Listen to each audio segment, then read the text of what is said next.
Buenos días y bienvenidos una vez más a este programa de Cultura Más y Periodista Digital.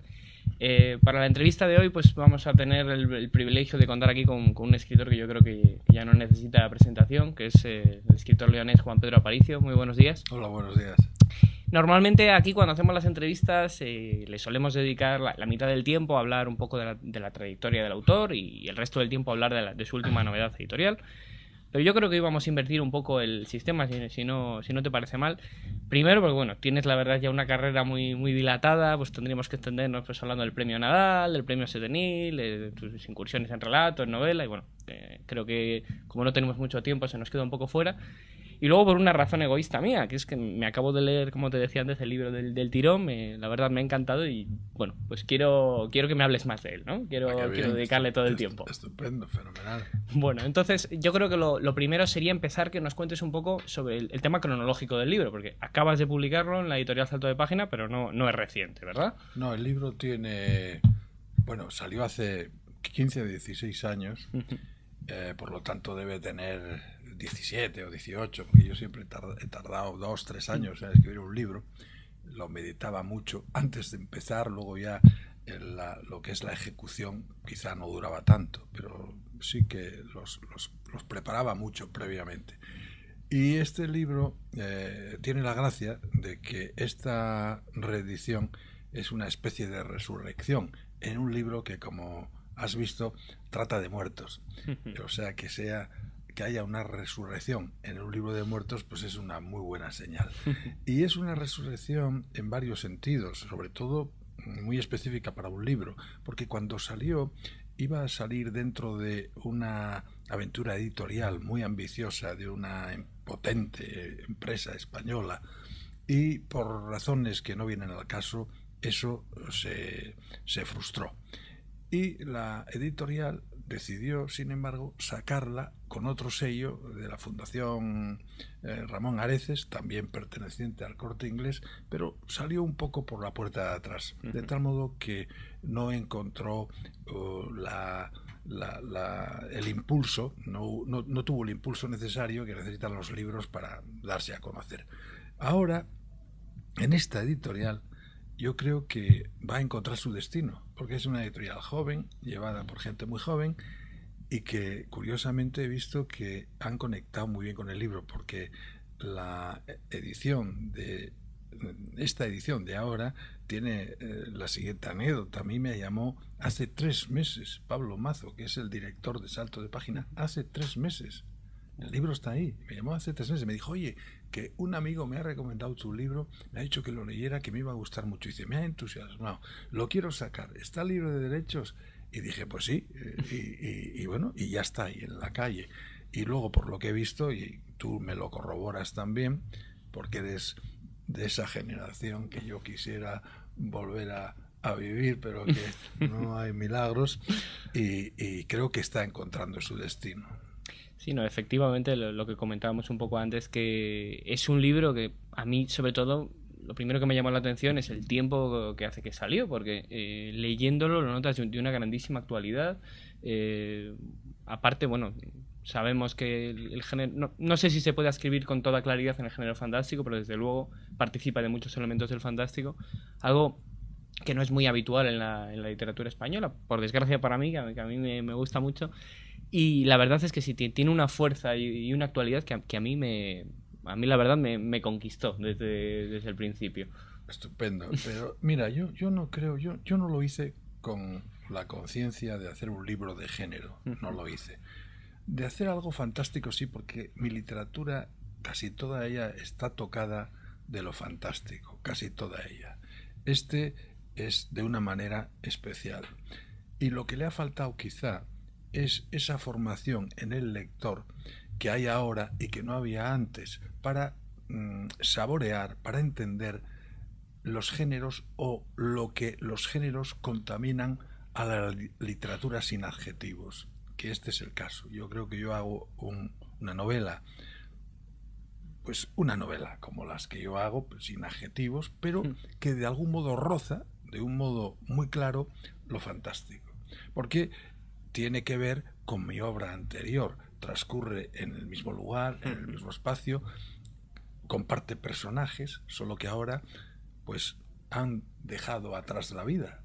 Sí, no, la verdad es que, como dicen, no se puede escribir plenamente porque es como un poco híbrido, ¿no? Que tiene elementos del terror, tiene elementos del fantástico y elementos muy realistas. De hecho, todo el encuadre que se hace porque digamos que toda la narración es lo que un viajero cuenta a otro en un tren. Sí. Ese viajero que de algún modo recoge la historia al mismo tiempo le da una gran verosimilitud a través de una investigación posterior sobre qué es lo que quiso decir el hombre.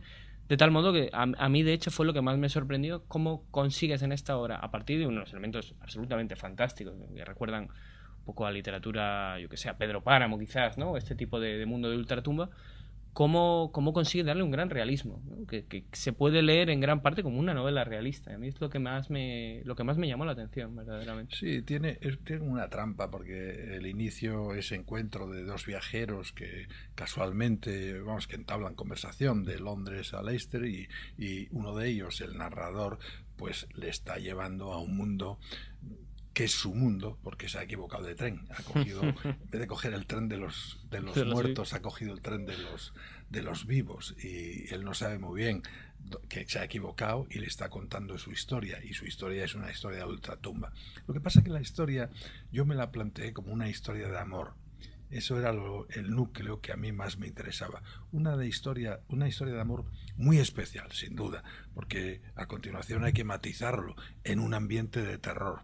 Y en un ambiente de terror creado por los niños, que son siempre los elementos en cualquier ambiente de terror, los que más no sé, los que excitan más los nervios, los que producen más congoja, ¿no? Porque un niño es como un arma atómica, o sea, no sabes muy bien qué lógica tiene, ¿no? Y entonces estos niños sí que tienen una lógica. Es una especie de inversión del mito de Peter Pan, porque Peter Pan vivía en el país de nunca jamás, muy feliz, porque no se hacían mayores, y eso era lo que querían, mantenían esa alegría y esa inocencia y tal. Y aquí es todo lo contrario.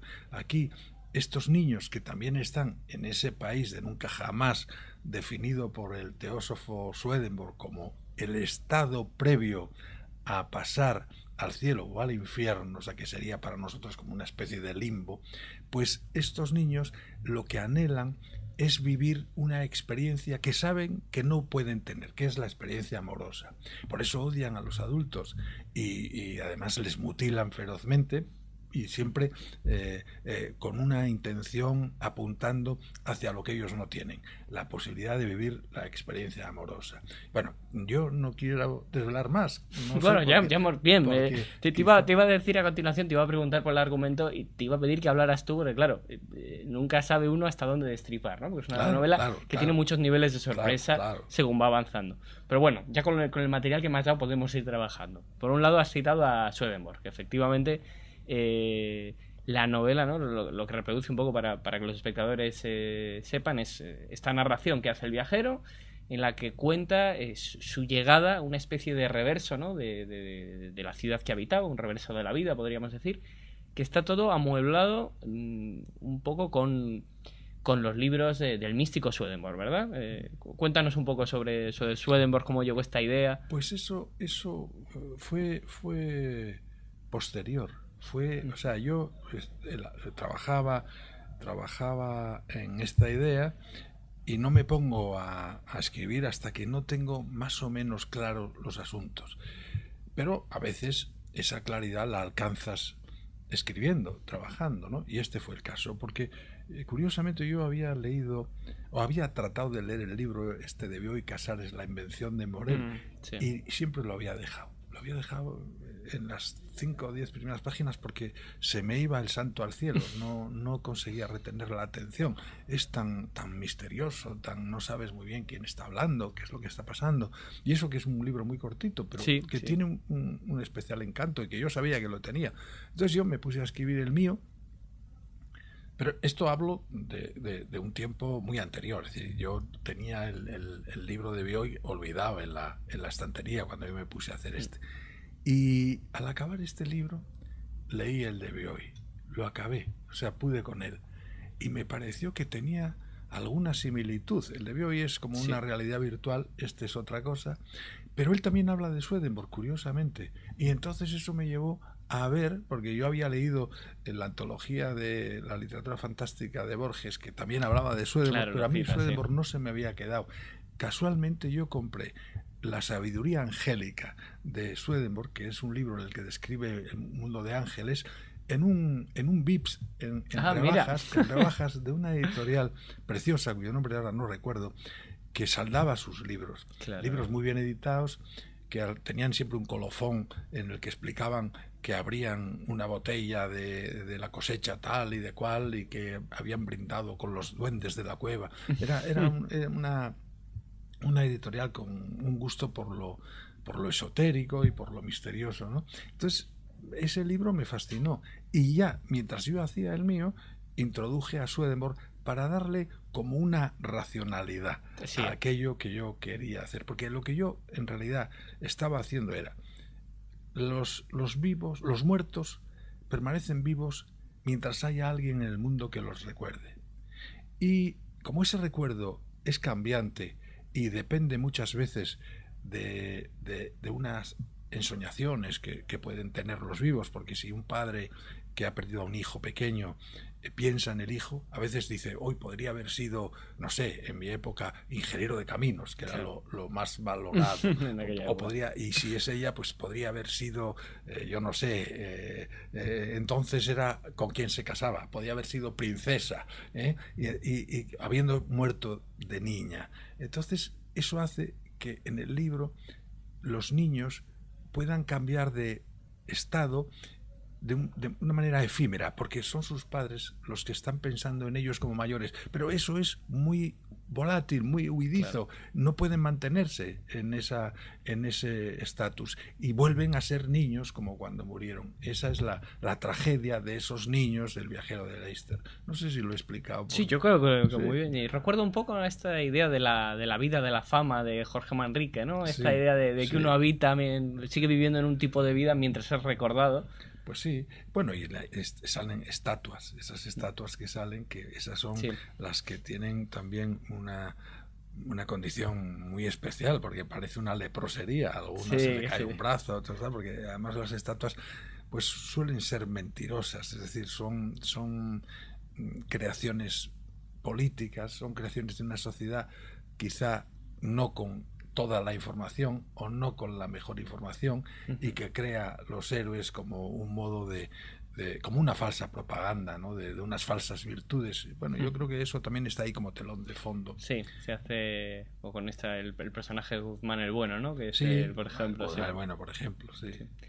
Y todo además está ambientado en un escenario que, como bien dices, es el que has trabajado en otras novelas, que es el de Lot, ¿verdad? Que es una especie de trasunto de León. Háblanos un poco de este espacio imaginario. Bueno, mira, con esta yo quería acabar ya con Lot, quería acabar. Y Lot salió en alguna otra novela anterior, no me acuerdo cuál, porque con motivo de mi novela Retratos Ambigú, que ganó en Nadal y que fue la más conocida y sobre todo, bueno, pues en mi ciudad de nacimiento pues tuvo mucho éxito, pero hubo gente que, como yo la situaba allí y la situaba además en el momento de la escritura, o sea, en los 80, pues hubo gente que se sintió retratada. Y me lo dijeron. Unos lo decían de una manera, otros lo decían de otra. Y vamos, yo sabía que no era verdad. Tampoco me molesté mucho en desmentirlo. Y no era verdad porque yo no he vivido en León. Es decir, yo dejé León para estudiar en Madrid y no he vuelto. O sea, mientras vivieron mis padres, volvía pues, a casa de mis padres y todo esto, pero de vacaciones. Yo siempre he vivido fuera. Entonces, lo que he tenido es una vinculación sentimental que se ha hecho literaria, pero con aquellas en fin, no sé cómo llamarlo, con aquellos equívocos de que la gente se veía retratada, dije, pues yo creo que debo de salir de León. Vamos a hacer algo que sea, que tenga una carga simbólica, pero que me dé la venia para decir lo que yo quiera sin que nadie pueda sentirse aludido. Claro. Eso lo explica. Pero sí que es, efectivamente, el paisaje que yo veo, pues es aquel paisaje transfigurado, porque como ya es lo... Bueno, yo creo que consigues precisamente con esta geografía quedarte un poco en ese intermedio entre el realismo y lo fantástico, como decíamos antes, que es una clave que se ve en toda la novela, como te decía, que a mí un poco lo que más me sorprendió en el momento es cómo con esta técnica que un poco parece como del manuscrito encontrado, ¿no? En la que al final quien escucha la historia del viajero lo logra dar una verosimilitud a partir de una serie de pesquisas que hace. Y sobre todo a mí lo que me pareció más arriesgado de todo son dos cosas. Primero, antes que hablábamos de Swedenborg, yo no he leído a Swedenborg sus obras, lo que sí había leído bastante a partir de Borges, comentarios sobre este mundo de ultratumba que hacía, me parecía de una gran actualidad para un autor del siglo XVIII, ¿no? Como un poco este mundo fantástico según el cual cuando tú mueres realmente pasas a un estado intermedio como entre lo material y lo espiritual. Es como un mundo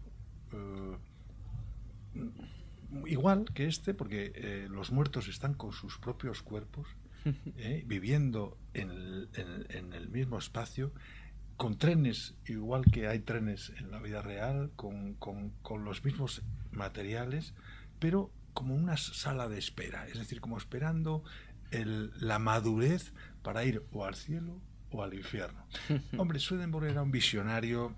Lo que pasa es que es un hombre de una gran capacidad porque él desarrolló una actividad científica durante la primera mitad de su vida, hasta más allá de los 50 años, luego vivió hasta más allá de los 80, y era un hombre con una capacidad privilegiada, ¿no? Un cerebro privilegiado, porque él incluso plantea un diseño de submarino, de avión. Sí, ya lo leí. Era un hombre realmente con unos conocimientos científicos y una imaginación para aplicarlos enorme. Pero un día en Londres tiene una especie de aparición, alguien que se acerca a su casa y que llama a la puerta y se le presenta como Jesucristo, y él, que ya estaba hecho un poco a la vida inglesa, le invita a un té. Entonces Jesucristo, tomando el té, le dice que tiene que corregir cómo los cristianos están llevando la vida, que llevan una vida equivocada, y entonces él se cambia por completo de actividad y a partir de ahí escribe sus visiones, y escribe muchos volúmenes enormes, y uno de ellos, quizá el más que yo no lo he leído porque yo creo que es difícil leer, yo he leído solo el de la Sapiencia Angélica, como te digo, pero el más el que le dio más fama y el que es una construcción enorme es Las maravillas del cielo, o El cielo y sus maravillas y el infierno. Entonces, ese cielo y sus maravillas y el infierno es lo que está esperando a los personajes del viaje del este. Pero eso surgió después, ¿eh? Sí, como... Yo la estaba elaborando y me vino Borges como si... Me vino Swedenborg como si se me hubiera aparecido. Y por cierto, en esa aparición me di cuenta de una cosa que no deja de ser casual, pero que es graciosa. Borges. Bueno, claro, sí. Swedenborg, te puede salir. Es graciosa. Otra cosa que me ha resultado muy llamativa es el estilo, bueno, lo cuidado y lo poético que es, y sobre todo en las descripciones que haces de la iluminación, que a mí es algo que me ha encantado, como todos los pasajes tienen una iluminación casi onírica, ¿verdad? Que da como un aire de alucinación, como una luz mortecina, que tiene que ver también con el mundo de Swedenborg, según tengo entendido, ¿verdad? Sí, claro. Hombre, la verdad es que me encanta oírte decir eso, porque uno no es consciente muy bien de dónde acierta, de dónde no. Lo que haces es servir a una idea y servir del mejor modo posible. O sea que es como el pintor cuando pinta. Probablemente nunca podrá entender las palabras que emplea el crítico o cualquier contemplador de su obra. Sus palabras, pues bueno, le pueden sorprender, pero es agradable cuando lo que muestran es que se ha acertado con lo que se pretendía, ¿no? Sí, bueno. Y ya para terminar, Cuéntanos tu próximo proyecto, ya que estás hablando de hace tanto tiempo, volvemos a la actualidad. Pues fíjate, es curioso, porque tengo una novela que está acabada y que estoy discutiendo con el editor a ver cuándo la sacamos y todo esto. Es una novela que me ha costado mucho tiempo y que me interesa mucho. No tiene nada que ver con esto, porque el protagonista es Jovellanos, que es un personaje que me fascina y de una época de España muy difícil, que creo que sin entender esa época no entendemos la nuestra ni lo que nos está pasando. Esa está ahí, está acabada y ya te digo, está pendiente de encontrar la fecha de salida y todo esto. Y luego estoy haciendo una que tiene que ver con Swedenborg. Estoy haciendo no una novela, sino que ya estoy en otro que no sabía si iban a ser cuentos o iba a ser novela, y ahora pueden ser cuentos unidos, es decir, una especie de filandón, que hago, pero londinense, y que de alguna manera quede impregnado de todas las vivencias y de todas las apreciaciones que esa ciudad que tanto quiero me sugirió a lo largo de estos años que viví allí. Bueno, pues estaremos al tanto de esos libros y ahora pues te deseamos muchísima suerte con este, que seguro que la va a tener, como decíamos, sobre todo en el público joven, que yo creo que se va a sentir retratado, un poco que va a conseguir o va a ver cómo has conseguido captar algo que tiene que ver con la actualidad, ¿no? Y con sobre todo con la percepción que hay ahora de lo fantástico, que como decías no es la de la época en la que se escribió. Con la actualidad del amor que nunca muere. Así que nada, pues mucha suerte y muchísimas gracias por habernos acompañado aquí. Vale, muchas gracias a vosotros.